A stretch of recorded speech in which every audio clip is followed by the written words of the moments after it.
So as you can tell by the title of this video, today I'm going to give you guys a story time of why I need my surgery, what's kind of happening, what type of surgery I'm getting, and all that type of stuff. Some people are going to be like, oh, you don't care. Who even thought of making a story about a surgery anyway? But I reached out to Instagram and my followers and I asked them what would they like a story on, surgery time or get ready with me, things like that. So I just came up with a bunch of different ideas, but I chose the surgery one because it won the most votes, and secondly because I've had a lot of people ask me about why I needed surgery, when I'm getting surgery, what I'm going to be doing afterwards, and blah blah blah blah blah. Of course, the whole 9 yards, because you know it's kind of a big surgery for me. So I just had a lot of people reaching out, a lot of clients I've had to turn down. I put appointments on hold. So just to kind of give you guys an idea of everything that's going on with this whole process of me and my surgery. So if you guys would like to, see the rest, then keep watching.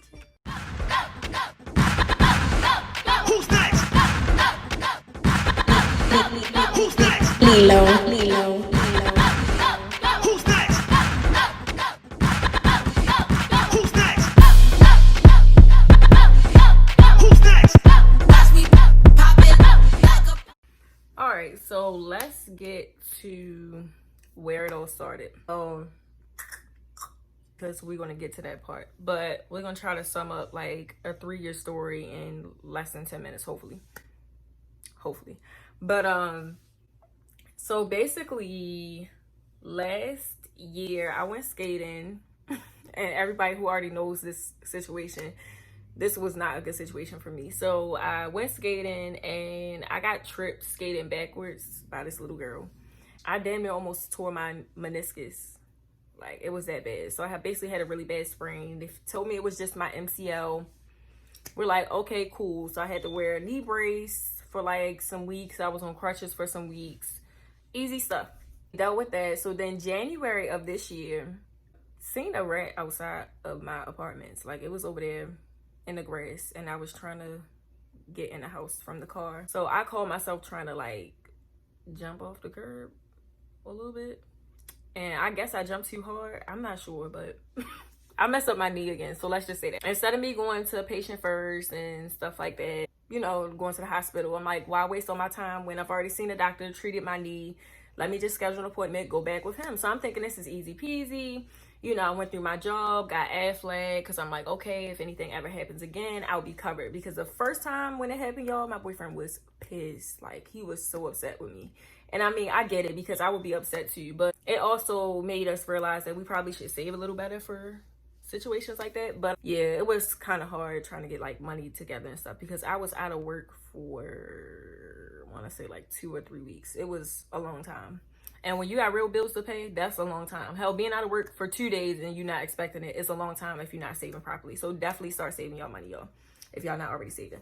Yeah, so I called myself trying to get like AFLAC insurance for short-term disability because my job didn't offer it directly, but she did allow us to pay for it. We got a employee discount and all this other stuff for AFLAC going through the company. So I went and got my AFLAC policy.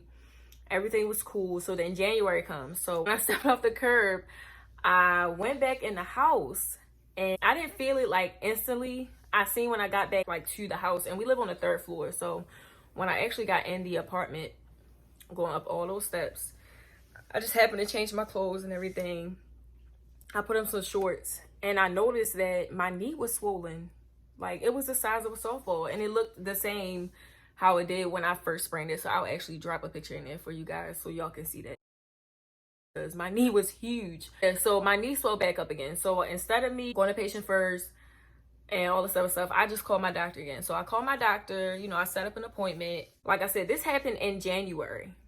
I literally did not figure out what the problem was until April. I want to say like April, May. We figured out what the issue was.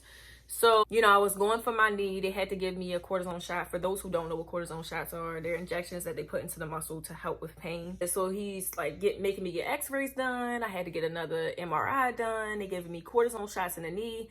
And I kept telling them, like, nothing's working. This is still hurting. Like, he was telling me after the cortisone shot, I shouldn't have needed anything else. But typical Taylor, always needing to go to the freaking hospital. Something's always wrong. Like, I swear I just got cursed with sickness for the rest of my life. I don't know. And I'm hella accident prone. I'm going for the knee, like weeks in and weeks out, missing work, all this other stuff, thinking it's the knee. The knee is still swollen, it's inflamed. So then they put me on like anti-inflammatories and stuff like that to try to bring the swelling down on the knee.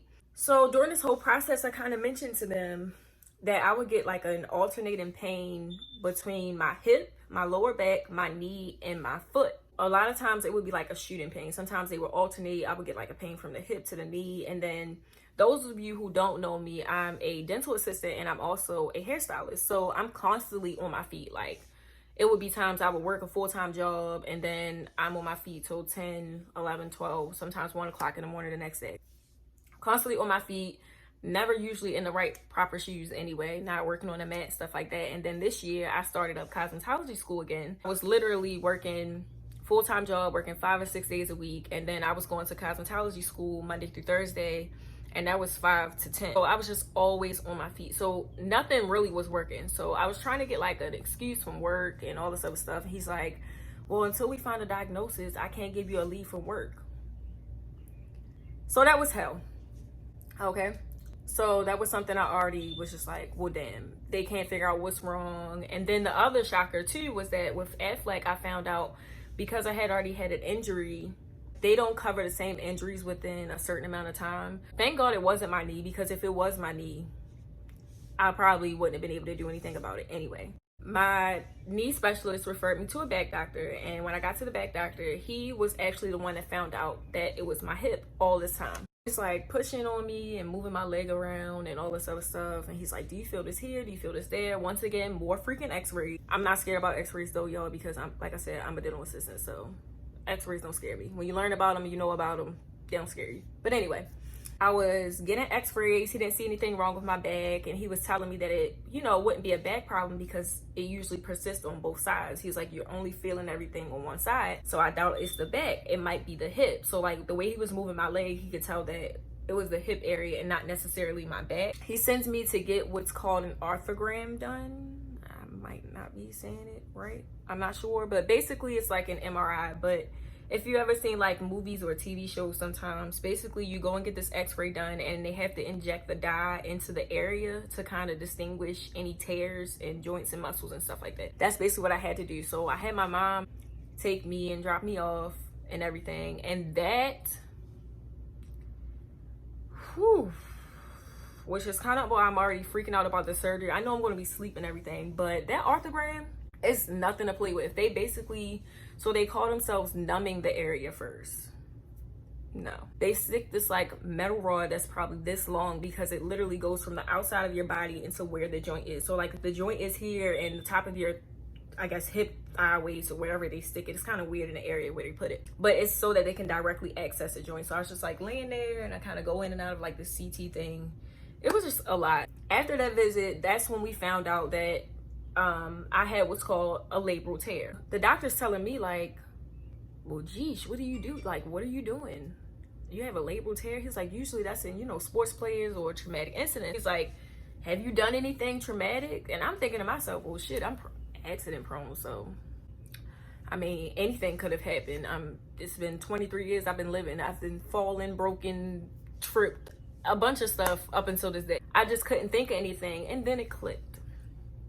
I got in a car accident 3 years ago and it was really bad. Like I got T-boned, so I got hit from the side and then I spent and went frontal with another car. At that time, I didn't feel anything initially. I just kept telling the paramedics, well, not even the paramedics, because I didn't go through the ambulance. I'm tripping.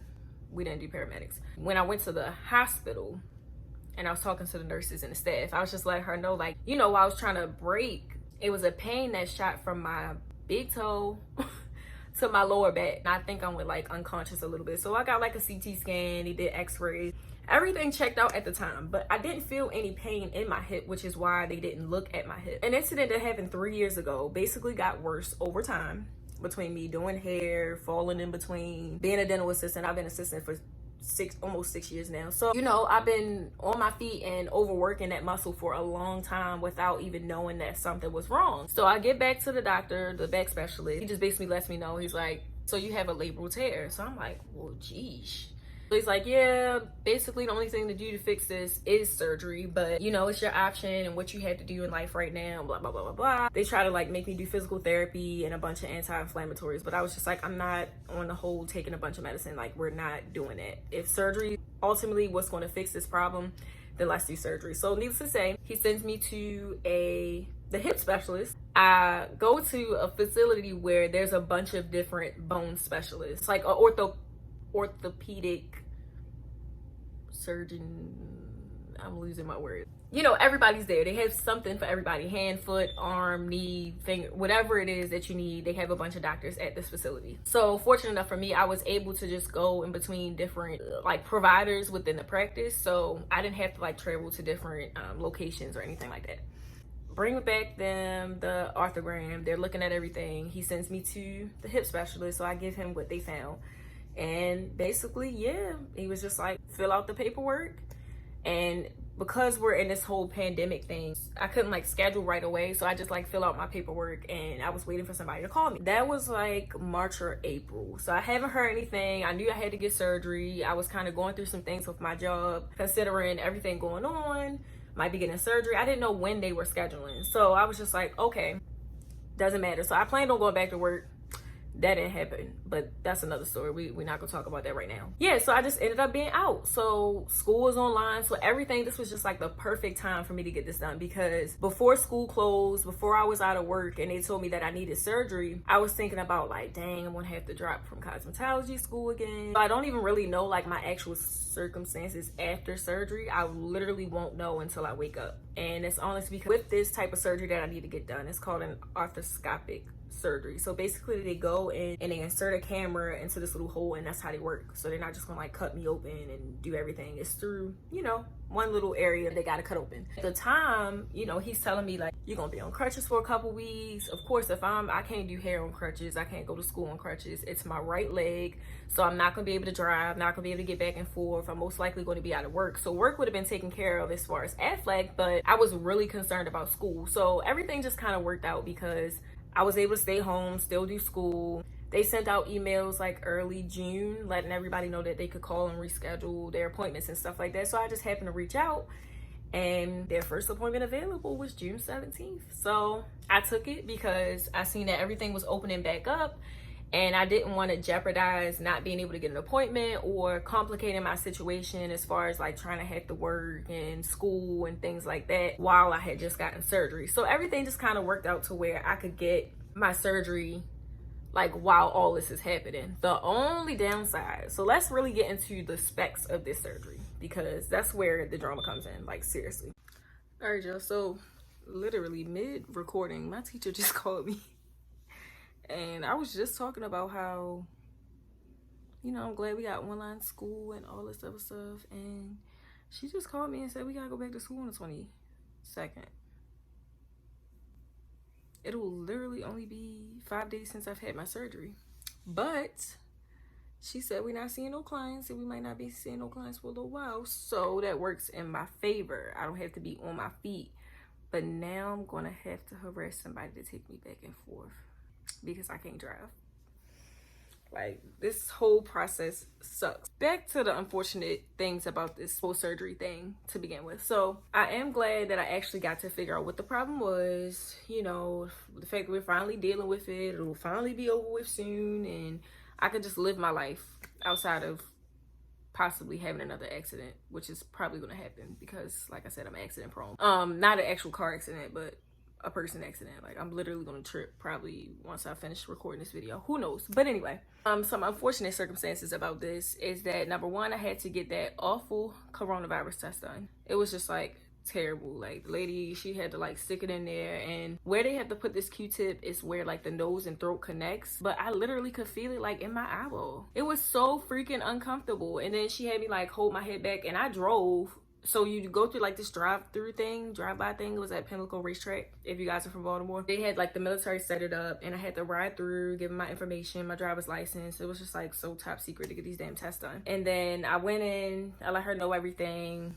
You know, she tells me what to do. I let her know that I have really bad nosebleeds because my nosebleeds give me freaking anxiety. Like, I cannot deal with my nosebleeds. My nose just runs like a faucet. It's just so bad. So she was saying it shouldn't bleed or whatever the case may be. They were supposed to do 2 swabs. I think I got out of that because of my nosebleed. She only did 1, but they're supposed to do 2.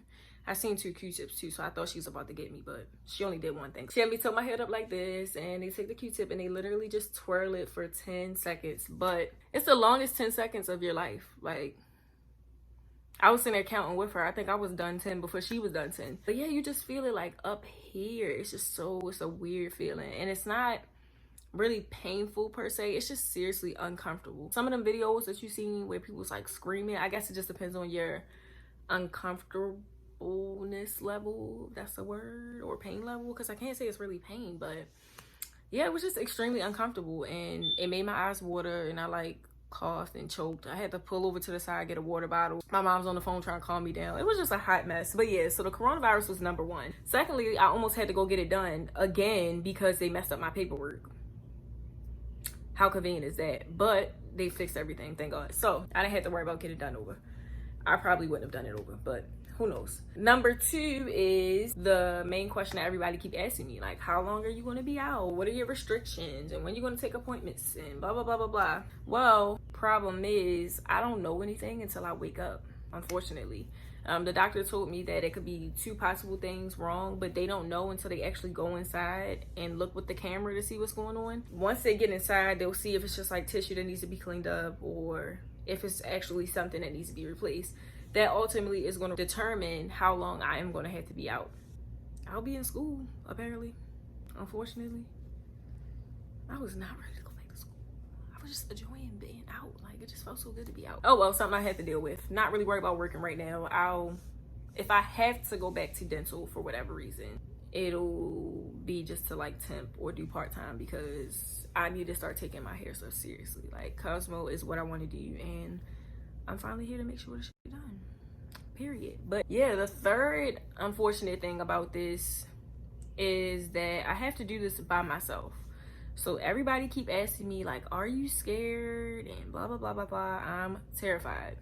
Okay, terrified, y'all. Like, I don't see myself doing this by myself. I don't know how I'm gonna act when I get in there. When it comes to like medical stuff, I'm a big baby. I go by myself when I have to, but if I don't have to go by myself, oh best believe I'm not going by myself. Like, I just really don't trust doctors and stuff that's going on. Just had some really bad and uncomfortable experiences before. And after I got my wisdom teeth pulled, I think nothing tops that. The video is funny as hell for afterwards, but it kind of freaked my mom out because she said I screamed the whole time. I don't remember because I was asleep. But she said she think I might have felt something. So that's the only thing that kind of scares me because, like, what if I did actually feel something? But I don't remember it. So that's it as far as surgery goes. As of right now, I'll try to post an update video for you guys. I guess how long it was, I won't know because I'm asleep, so I'll have to ask somebody. Most likely gonna have stitches. I'll let you know what my restrictions are. Hopefully I'll know when I'll be able to start seeing clients and stuff like that again. But I do know I'm gonna be back in school on the 22nd, and then I have a follow-up appointment on the 25th. So maybe I'll just do it on my follow-up appointment and let you guys know how everything went. Outside of that, yeah, it's tomorrow. I'm scared. We're finally here. It's at 6:30 in the morning. I have to fast after 12. I can't have anything, nothing to drink, nothing to eat. They're saying like even in the morning I have to, like when I brush my teeth, make sure no water swallowed and stuff like that, spitting everything out. Actual procedures at 8:30. So hopefully I'm conscious enough to talk to everybody once I come out of surgery, because I know everybody's going to be worrying me to death and trying to figure out what's going on and how I'm doing. But that's it as far as surgery goes. Like I said, I'm glad it's here. I'm glad it came. I'm glad we finally just get it over with so I can take care of the more important things in my life right now. Not to say that my health isn't important, but it's a lot of things that I want to accomplish, and this was a big hindrance for me. So I'm nervous, but I'm also excited because, you know, I'll be able to do more and accomplish more and feel more accomplished while doing it. So that's it for surgery. You know, you guys can go to my Instagram, my Twitter at @TheTasteLay_. It's the same name for both sites. Don't forget to like, comment, subscribe on the channel, and go watch some other videos. See you guys soon. Who's next? Who's next? Lilo.